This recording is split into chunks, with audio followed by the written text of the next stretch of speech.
How are you doing? So I'm talking about food again here, talking cucumber, I'm talking about fitness. I know it's not that, I think, mouth-watering, I suppose, but I suppose, yeah, we need to talk about it. So yeah, I'm going to be talking about cucumber as a tool. Also, I'll talk about fitness as a tool. My agenda basically is showing you that how can we use test data to run our tests for mobile testing using cucumber and fitness. That's what it is all about. I'm not really talking about tools per se, just the tool, how to use them, but actually the test data part of it. Amol did speak about how to do BDD. So I'm going to basically start from that point where he left off and show you that how can we use this for mobile testing, automation. So essentially that's what I'm talking about. So that's what the agenda is actually. To simply put, it would be like, we're talking about that, we're talking about SIG, we're talking about BDD, ATDD, સરસ છે પણ કરવાનું શું? How to do that, right? So actually how to do that, that's what I'm trying to get into that. And that's my agenda. So what do you see there? It's a hammer, yeah? Anything that I speak about tools, I do go through these slides. And these are nails, right? And how do you connect them? Obviously, right? I mean, you would use nail, or rather you would use hammer if you got nails. But if you got bolts and if you got screws, you would not really use a hammer. You would use something else. If you try, it's not going to work for you. Because it's not really the right tool for that. And you know where I'm going with that. I'm saying that you've got to pick the right tool.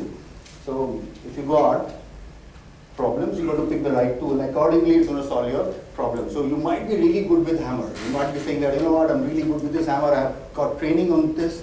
And it's really good hammer. It's like golden, hammer, really good. But if the problem is not something that you can deal with that hammer, you should not use that. So I'm going to talk about some tools over here. Those tools are good tools, according to me. But based upon your problem, you should pick the right tool. Because tools, according to me, they're actually dumb. They're actually dumb. It's you need to basically make those tools work for the problem that you're trying to solve.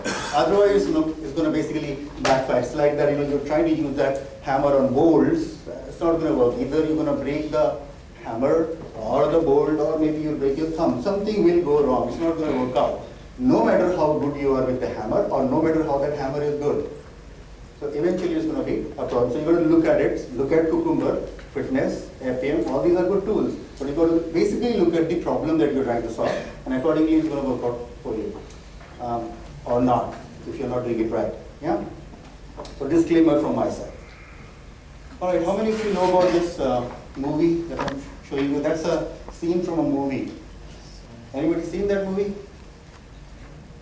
Scott must have seen it. Yeah. Field of Dreams? Yeah, Kevin Costner. It's an old movie. When I watch this movie now, it's a bit corny. It used to be really good, when I watched it for the first time. But still, the point here is that. So anybody seen it other than Scott? Anybody seen it? Yeah. So it's about, since you have seen it, not many. So I'm just going to briefly talk about it. It's about a farmer. A corn farmer, to be precise. And then that farmer hears voices. Some of us, happens to us, right? So he hears them. And somebody is trying to tell that guy, saying that, if you build it, they will come. So what is that, what is that building? So he's not sure about it, but that keeps on happening to him. That voice keeps on coming, if you build it, they will come. And then he figures out that, it's all about building a baseball stadium in his farm. So if he builds one, they will come. Maybe some players will come. So he just goes crazy about it. So you know what? I'm going to do it. I'm going to build it. So he just flattens his farm and he builds a baseball stadium over there, and they really come. They means baseball players, White Sox. It's a team. So they come over there, and apparently those guys are long dead. So they come. So it's like kind of fantasy movie. So. But it really doesn't really work that way if we talk about software field. If we think something has to be built, and based upon our whims, if we just go ahead and build it, they may not come. Because you need to actually know that what they want. It cannot be based upon the voice in your head or something that you hear all the time saying that, let me do that, and maybe it's going to work out. So you've got to be absolutely sure about it, that what actually my client wants. And then only you go ahead and do it. You can't just build it and then expect that they will come. So that's the point about this movie. Since you haven't seen that movie, but you should. It's a good movie. But how would you know that, how to know about it, that what exactly my client wants? It's not that easy, right? Easier said than done. I can definitely think about it. I can maybe talk to my client, but I'm not sure about it. First of all, it's the client, and sometimes we think about how would we approach the client, who should we speak to. So again, one more guy over there, Mr. Pratt. So you're not sure about it. Maybe you're building it halfway, and at that time you may feel that it's too late to ask about it, because clients are going to ask you, how can you not know about it? Because you should be knowing about it, because you're almost done now, or maybe halfway through, and we have paid you. So how to go about it? So there are two ways to see it, right? One way would be, like over here. I'm like scared about it. I'm not sure about it, how to go about it. So that would be one extreme side, where I'm not really sure about it. Other extreme would be, you would get so, aggressive. I just ask my client to sit on the chair and tie him down and maybe put a tape on his mouth and say that, write it down. You've got to write it down so that at least I have it on paper, and then we are all clear about it, that what needs to be done. And don't change it. Because, if at all it gets changed, then as Scott said, change management is basically a risk management. So change equal to risk. That's one way to go about it. But that's not going to work, right? We will have to somehow make sure that, requirements evolve. Requirements need to basically evolve. When we speak to the client knows something at that point, and they need to basically speak about that. It should be in the same language in terms of technology and in terms of business, what they want. So it has to be a mix of both, and then we've got to be on the same page. So how would we go about it? Right? So 3 amigos, that's what we are talking about. We are saying that there are different roles that should be there. So roles being, I'm talking about 3, it could be 4, right? If you think about DevOps, if you think that they got to be there, so maybe a 4th guy would be there. But point here is that they need to collaborate. They need to make sure that what needs to be done is clearly laid out in a simple language. It should be simple enough. Like Amol said, it should be put in such a way that everybody relates to that. It should not be a technology document, technical document, which only few of us can know, and then business is saying, I don't really care about that document because I don't really get it anyways. So it should not be like that. So we got to make sure that we write it in such a way that we all can be on the same page. All means the 3 amigos I just spoke about: developers, right? Testers, the BA guys, or the client itself. So they've got to write it in such a way that we all know that this is what we need to build, and accordingly, that's what we should test. And I'm going towards test first now, right? A test first way of doing things, in which first I'm going to write down my test, because it basically tells me that what exactly I'm trying to build. So once it has been built, that's the test I will run. So why not write the test first, so that we know about it, and then we can run those tests. So one way to do that is Gherkin. I'm going to show you that. So Gherkin, if I were to show you, it would look like this. In this case, what am I trying to do? I'm basically trying to look for acceptance criteria for addition of 2 numbers, and maybe I'm trying to build a calculator. That's what I'm trying to do. So in that case, that's what I'm saying. The feature is how do I add 2 numbers? A scenario in this case is having those 2 data set over there, 7.1 and 8.9. I'm saying that if I click on the add button, it should basically give me the sum. So these are there, Appium. So all this swipe up, typing is there in Appium. So it ran. And as I was saying, fitness is actually meant to run your test in data-driven way. So this is how it looked like. I had actually commented out, I know it's difficult to read. It's very difficult to read. So I'll just take out a notepad just for now, so that you can at least have a look at it. There you go. So that's what I had, still tough.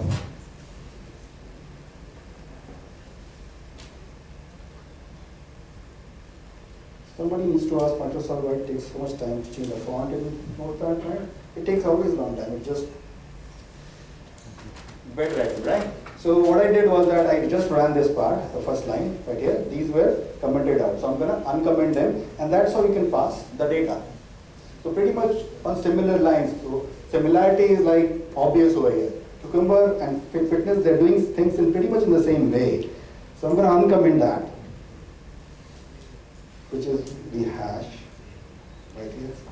So it's going to run on all four now. Also, another neat thing that you might want to notice, I can also give range over here. Look at this line. Fitness, I can give a range.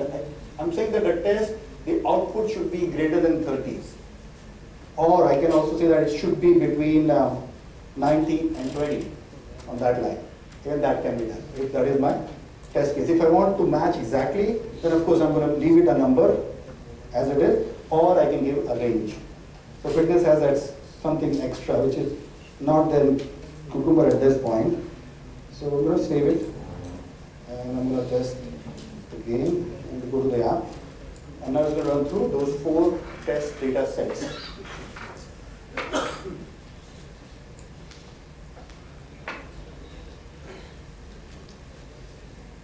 Look at that Slim. I'm using Slim over here. Cucumber, fitness, Slim. These guys are really crazy about fitness and health. Gherkin is what, gherkin, right? It's a type of cucumber. So they're like crazy about fitness, I suppose. That's why it's all vegetables and salad, fitness, Slim. So it's going on right now. The first one and second one. As I said, I'm not going to close the app this time around. This time around, it's just going to run. So it's going to keep the app open all the time. It's going to run through all the data set. Because maybe that is my requirement. I would like to keep the app open. Or I can close it, it's my choice. But in this case, I'm keeping it open throughout my test runs.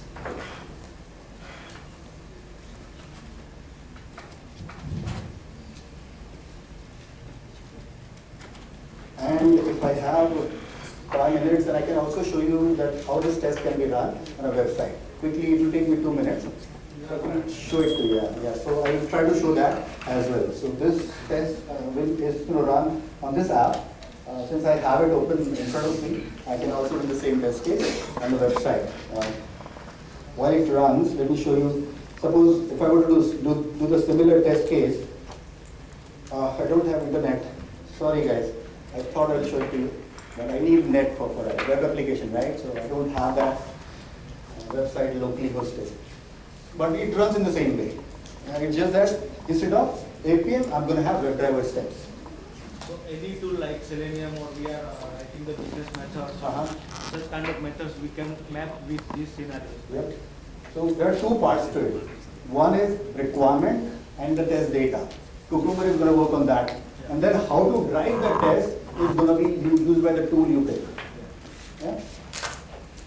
So yeah, it's running right now. You can just go back. Yeah, almost there. And it ran. Again, we try to run our test cases positively to show you everything was fine, but it can fail and it will turn red. And it will tell me that why exactly it has failed at what step. Cucumber, fitness, pretty much in the same way. It's just the way they look, the way they work. Architecture-wise, they're not the same, but what they're trying to go for, the aim is still the same of both the tools. So you guys can pick, which one would work for you. Again, it might not suit you at all. Remember the hammer, right? So maybe it will work for you, maybe not. So you've got to make sure it works for you. The best way to go about would be do a small POC. Maybe show it to your client. If at all they think it's a good idea and you all feel that it's really a good idea, then go ahead and then you can really do it. Because for some people it may work. Again, you may try it with some other client, it may not work. As Scott said. So pretty much on the same line. You've got to try it out and hopefully it works. So questions, guys? We don't have much time, but any other questions if I have, I would like to take them. All good? Cool.